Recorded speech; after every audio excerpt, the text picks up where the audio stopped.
ನೀವು hair transplant ಮಾಡ್ಕೊಳ್ಬೇಕು ಅನ್ಕೋತಿದ್ರಾ? ಸ್ವಲ್ಪ ನಿಂತ್ಕೊಳ್ಳಿ. ಇವತ್ತಿನ ಈ ವಿಡಿಯೋ ನೋಡಿದ್ಮೇಲೆ ಯಾರಿಗೊತ್ತು ನಿಮ್ಮ ಡಿಸಿಷನ್ ಚೇಂಜ್ ಆಗ್ಬೋದು. ನಾನೊಂದು ಸಿಂಪಲ್ ಆಗಿರೋ ಆಯುರ್ವೇದಿಕ್ ಹೇರ್ ಆಯಿಲ್ ನ ಹೇಳ್ತೀನಿ. ಅಮೇಸಿಂಗ್ ರಿಸಲ್ಟ್ಸ್ ಅನ್ನ ತಂದ್ಕೊಡುತ್ತೆ. ನಿಮ್ಮ ಹೇರ್ ಡೆನ್ಸಿಟಿಯನ್ನು ವಾಪಸ್ ತಗೊಂಡ್ಬರುತ್ತೆ. ಬಾಲ್ ಪ್ಯಾಚಸ್ ಎಲ್ಲ ಕವರ್ ಆಗುತ್ತೆ. ಈ ಆಯಿಲ್ ನ ಪ್ರಿಪೇರ್ ಮಾಡೋದಕ್ಕೆ ಫಸ್ಟ್ ನಮಗ್ ಬೇಕು ಈ ಗಿಡಮೂಲಿಕೆ ಜಟಾಮಾಂಸಿ. ಹೀಗೆ ನಿಧಾನವಾಗಿ ಕೈಯಲ್ಲಿ ಬಿಡಿಸ್ಕೊಳ್ಳಿ. ಬಿಡಿಸ್ಕೊಂಡ ತಕ್ಷಣ ಇದು ಬಿಟ್ಕೊಳತ್ತೆ. ನೆಕ್ಸ್ಟ್ ಇದನ್ನ ಒಂದು ಗಾಜಿನ ಬಾಟಲ್ ಒಳಗಡೆ ಹಾಕೊಳ್ಳಿ. ಪಾತ್ರೆಗೆ 150 ml ನಷ್ಟು 100% ಪ್ಯೂರ್ ಕೊಕೊನಟ್ ಆಯಿಲ್ ಅನ್ನ ತಗೊಳ್ಳಿ. ಪ್ಯೂರ್ ಕೊಬ್ಬರಿ ಎಣ್ಣೆನ ತಗೊಳ್ಳಿ. ಇದನ್ನ ಉಗುರು ಬೆಚ್ಚಗೆ ಮಾಡ್ಕೊಳ್ಳಿ ಅಷ್ಟೇ. ಕೊಬ್ಬರಿ ಎಣ್ಣೆನ ಗಾಜಿನ ಬಾಟಲ್ ಒಳಗಡೆ ಹಾಕಿ. ನೆಕ್ಸ್ಟ್ ಇದಕ್ಕೆ ಒಂದು ದೊಡ್ಡ ಚಮಚೆಯಷ್ಟು ಪ್ಯೂರ್ ಕ್ಯಾಸ್ಟರ್ ಆಯಿಲ್ ತಗೊಳ್ಳಿ. ಹರಳೆಣ್ಣೆ ನಮ್ಮ ಕೂದಲಿಗೆ, ನಮ್ಮ ಓವರ್ ಆಲ್ ಸ್ಕ್ಯಾಲ್ಪಿಗೆ ಎಷ್ಟು ಒಳ್ಳೆಯದು. ನೀವು ಕೊಬ್ಬರಿ ಎಣ್ಣೆ ಬದಲಿಗೆ ಎಳ್ಳೆಣ್ಣೆ ಅಥವಾ ಸಾಸಿವೆ ಎಣ್ಣೆನ ಬಳಸಬಹುದು.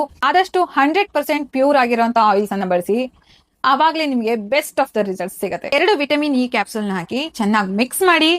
ಇದನ್ನೀಗ 1 ವಾರ ತನಕ ಬಿಸಿಲಲ್ಲಿ ಇಡಬೇಕು. ಅಥವಾ ಬಿಸಿಲು ಬಿದ್ದಿಲ್ಲ ಅಂತಂದ್ರೆ ಏನು ಯೋಚನೆ ಮಾಡಬೇಡಿ, ಡಬಲ್ ಬಾಯ್ಲರ್ ಮೆಥಡ್ ಅಲ್ಲಿ ಇದನ್ನ 1 ವೀಕ್ ವರೆಗೂ ನೀವು ಇದನ್ನ ಬಾಯ್ಲ್ ಮಾಡ್ಬೇಕಾಗತ್ತೆ. ಡಬಲ್ ಬಾಯ್ಲರ್ ಮೆಥಡ್ ಅಲ್ಲಿ ಒಂದು ಪಾತ್ರೆಯಲ್ಲಿ ಸ್ವಲ್ಪ ನೀರ್ ತಗೊಳ್ಳಿ. ಈ ಮುಚ್ಚಳವನ್ನ ಗಟ್ಟಿಯಾಗಿ ಮುಚ್ಚಿ ಅದ್ರ ಮಧ್ಯದಲ್ಲಿ ಇಡಿ. ಇದನ್ನ ದಿನ ಒಂದು 10 ನಿಮಿಷ ಮಾಡಿದ್ರೆ ಸಾಕು.